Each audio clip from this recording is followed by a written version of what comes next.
Namaste. Hello everyone. Welcome to Shal Gulhati, Shiva and Mysticism for another episode of Monday with Mahadev. One of Shiva's names is Yogeshwar, the one who is the Lord of Yoga. So today I want to talk to you about Shiva as the ultimate yogi. Legend says that there was a time when there was a particular snake in Shiva's kingdom who belonged to the Karakotaka tribe, and he noted that the snake around Shiva's neck is Vasuki Nag, a very favored, very divine snake.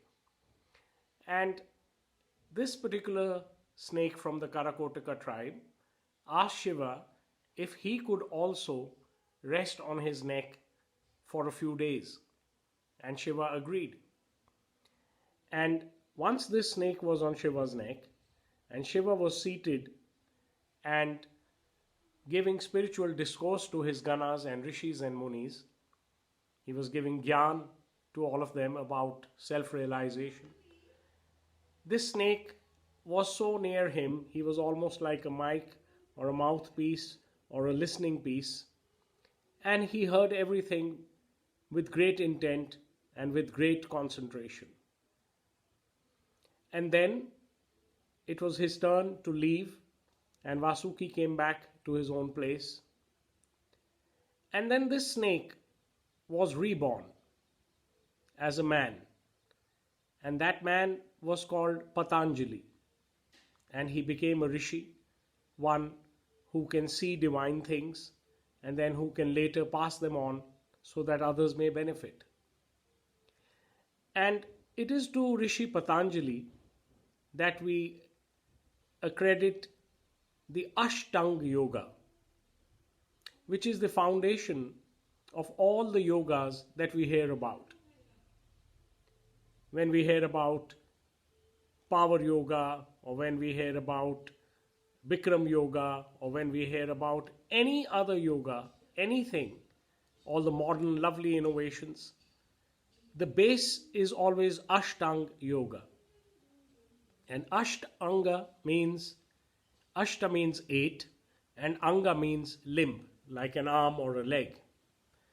So Patanjali thought back to the time when he was a snake wrapped around Shiva, thought of all the lectures that Shivji had given to his rishis, and consolidated them into an 8-limbed yoga.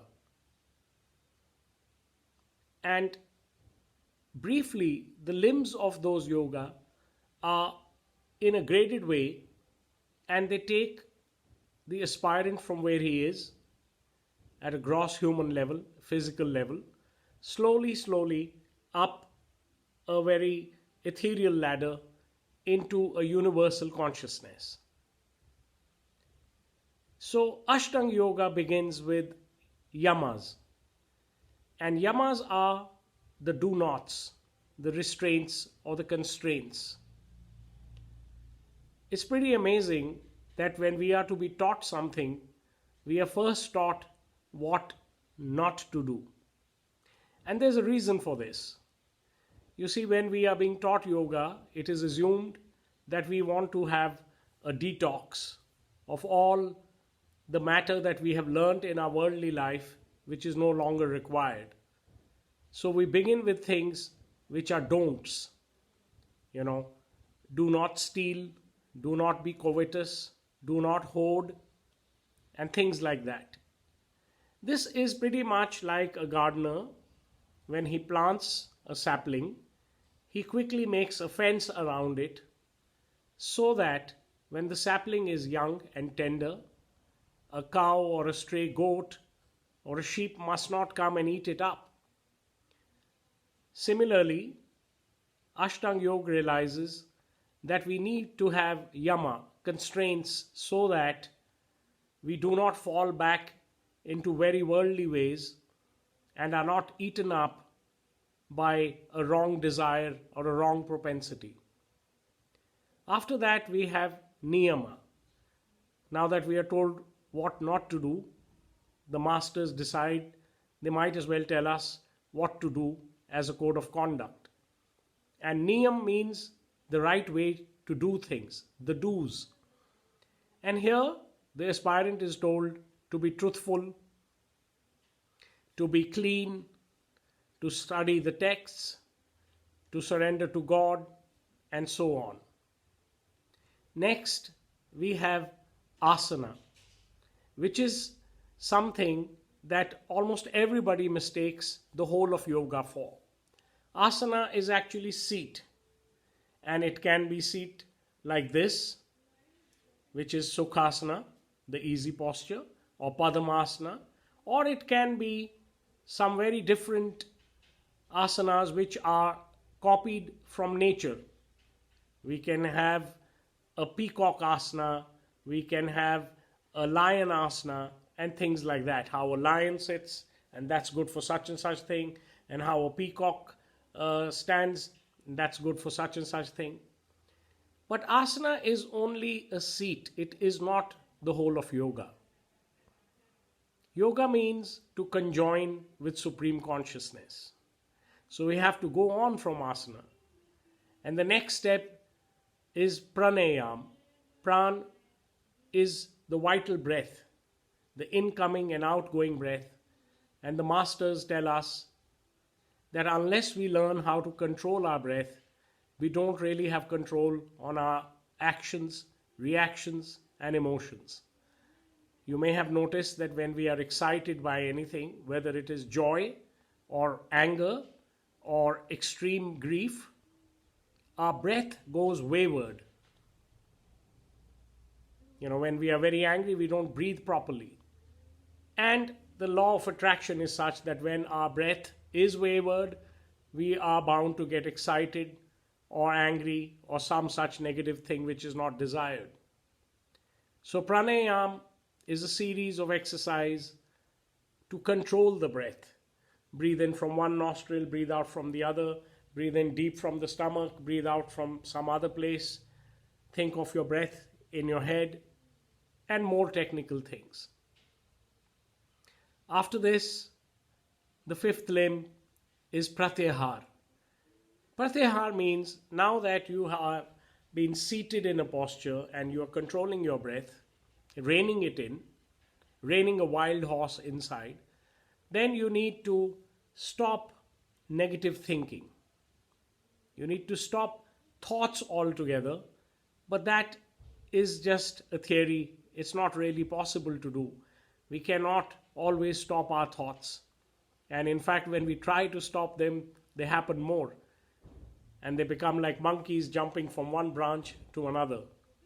But pratyahar means to try and at least not think negatively, not think about the future in worry, not think about the past in regret, and therefore to be in the present moment. And after this comes dharna. So if we are not to think negative thoughts, what are we to think? Because we cannot really be thought-free. So the masters give us some positive visualizations. We can think about our Ishta, which is Mahadev. We can think about our Guru, who may be teaching us the yoga. We can think of Patanjali Rishi, or so many of the Sapta Rishis. Or we can think of even our teacher in school, who helped us in our formative years. Or we can think of other positive visualizations, how blissful this world really can be, how beautiful nature is. We can think of expansive things like oceans and mountains, and we can think of free things like breeze and the trees dancing in the breeze. And this is dharana. And of course, we can start thinking about spiritual things, about gods and devtas and self-realization itself. And when we go into that kind of a focus, that dharana then leads to dhyana, which is the seventh limb. And dhyana is a very difficult word to translate into another language. But the word meditation comes closest to it. Dhyana is when we have been doing dharana, when we have been doing visualization of a positive thing, and then we go deeper into it so that it becomes automated, effortless. It's something like a car which is on cruise control, very smooth. You have a long road of 100 miles and you have a one way and you're on the right way. So you can put a speed governor on your car and take your foot off the pedal and it will keep running. Dhyana is something like that. We are now cruising to a higher level and it's almost automatic. We don't have to do visualization anymore. It happens on its own. And the final limb, the eighth limb, is called samadhi.